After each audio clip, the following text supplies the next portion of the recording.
쿠팡이츠에서는 무조건 내가 첫 번째. 음식 배달은 한 번에 한 집만. 쿠팡의 음식 배달 서비스인 쿠팡이츠. 재작년 5월 배달의 민족과 요기요, 배달통 등 배달 3사가 장악하고 있던 배달앱 시장에 도전장을 내밀었습니다. 후발주자 쿠팡이츠가 내세운 전략은 로켓 배달. 많게는 고객 5명의 주문을 배달원 1명이 나르는 기존 배달과 달리 한 번에 한 집만 빠르게 배달하는 전략입니다. 1시간 걸리던 음식을 불과 20분 만에 따끈따끈한 상태로 손님에게 배달하는 겁니다. 로켓 배달의 성패는 배달 노동자. 사업 초기, 쿠팡은 숙련된 배달 노동자들을 끌어모으기 위해 두둑한 배달비를 앞세웠습니다.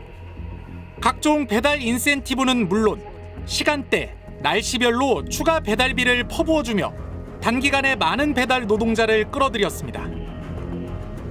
초창기 2% 남짓이던 쿠팡이츠의 점유율은 2년 만에 20%로 올라 배달의 민족, 요기요에 이어 3위에 안착했습니다. 월간 쿠팡이츠 앱 이용자 숫자도 지난해 12월 기준 284만 명으로 1년 사이 10배 넘게 늘었습니다. 특히 배달 격전지이자 트렌드를 선도하는 서울 강남 3구에선 쿠팡이츠가 이미 배달의 민족을 앞질렀다는 분석도 나옵니다. 말 그대로 무서운 속도입니다.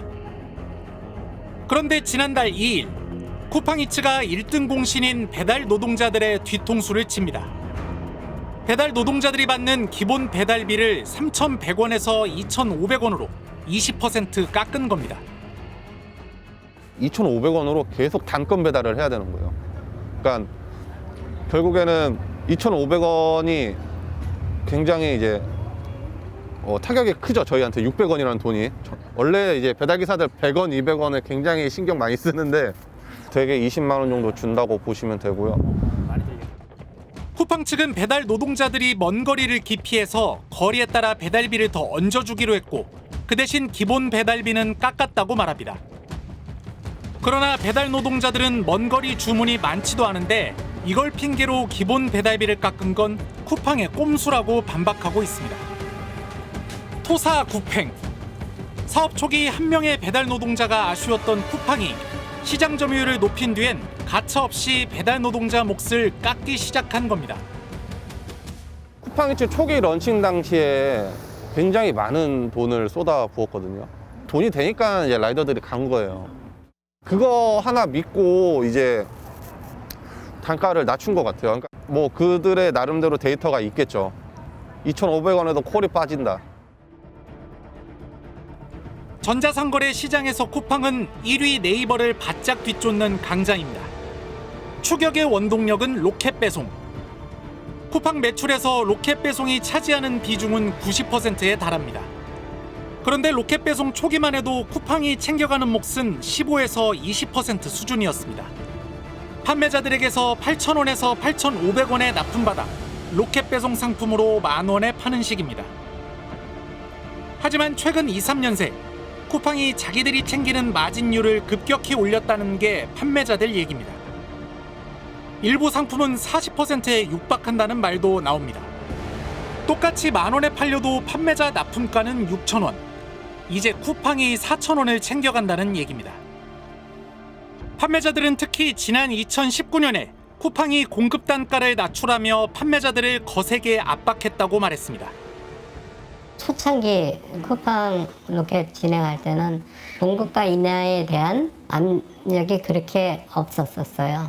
근데 재작년에 이제 그 쿠팡이 손실을 많이 보면서 그다음부터 이제 정책적으로 가격 인하를 요구하고 그렇게 된 거죠. 수수료를 더 많이 걔네가 챙기고.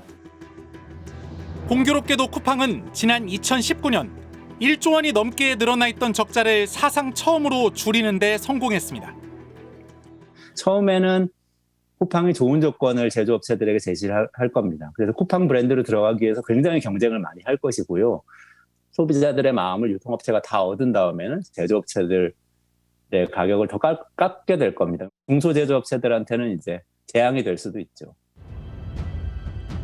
최근 쿠팡은 잘 팔리는 제품은 직접 만들기 시작했습니다.